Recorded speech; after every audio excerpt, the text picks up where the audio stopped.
look, this is the Manchester TV News, brought to you this week from the wonderful Hatworks Museum in Stockport. Research from information analysts Experian suggests that Manchester is the most vibrant city in the country. The city has jumped 20 places for where it was in 2001, with the change to top spot being attributed to the city attracting and keeping young professionals and students. Second place was Kensington, while bottom of the pile was Dagenham in Essex. It seems like Manchester may soon have its homes warmed with heat taken from hot springs found 2 miles below the city. Plans have been approved for boreholes to be drilled on Devonshire Street in Ardwick, providing access to one of the UK's largest geothermal resources, the Cheshire Basin. The project is being led by GT Energy, and the first phase is expected to supply heat to 8,000 homes.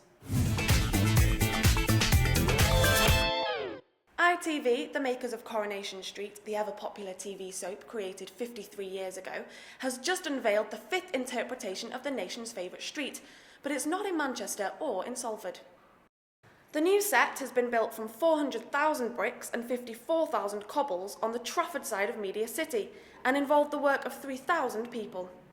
The set is now so realistic it finally solves the dilemma of how the toilet door in The Rover's Return looked like they went through Ken and Deirdre's living room. The M60 is set for 3 years' worth of roadwork starting next summer, as a smart motorway system is to be built to ease congestion.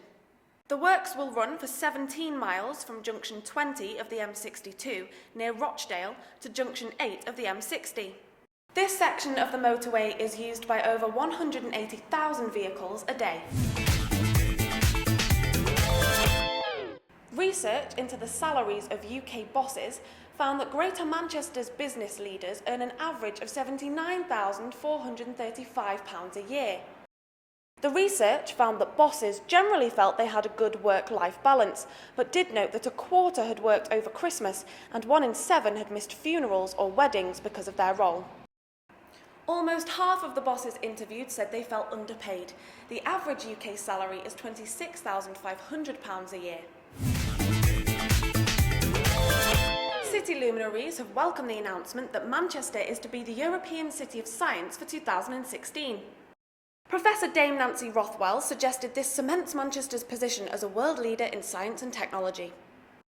The decision is to be confirmed with Europe's largest general science conference. It's expected to be attended by 4,500 of the world's brightest scientists. Some footballers might say there are only 2 restaurants in Manchester, but Real Madrid's Cristiano Ronaldo says he really misses his old Manchester food.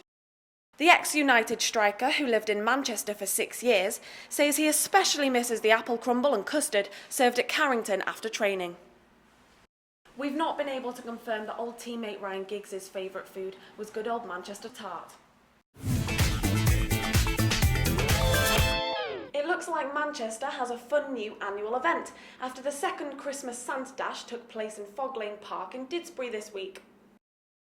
The hundreds of Father Christmas lookalikes ran, walked, toddled, crawled, even buggied for 2 laps of Fog Lane Park to raise funds for the Red Cross. This group of Father Christmases has left us with a bit of a problem though. What is the collective noun for a group of Santas? Is it a sleigh of Santas, a present of Santas, or something else?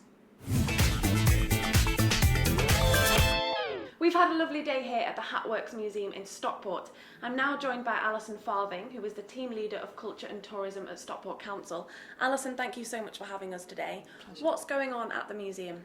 We've got lots happening here. We're sitting in the exhibition space. We're telling the story of the world's oldest hat shop called Lock & Co.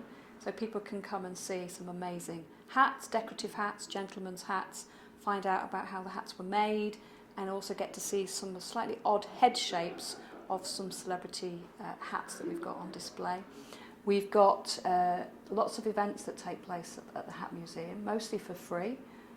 We've got various hat making events, craft events. We'll be running a hat trail for children. We have the machinery floor downstairs where people can see machines in operation that would have been used in the hatting industry, and we have people who come and do guided tours who used to work in the hat industry, so they obviously know all about hats and hat making.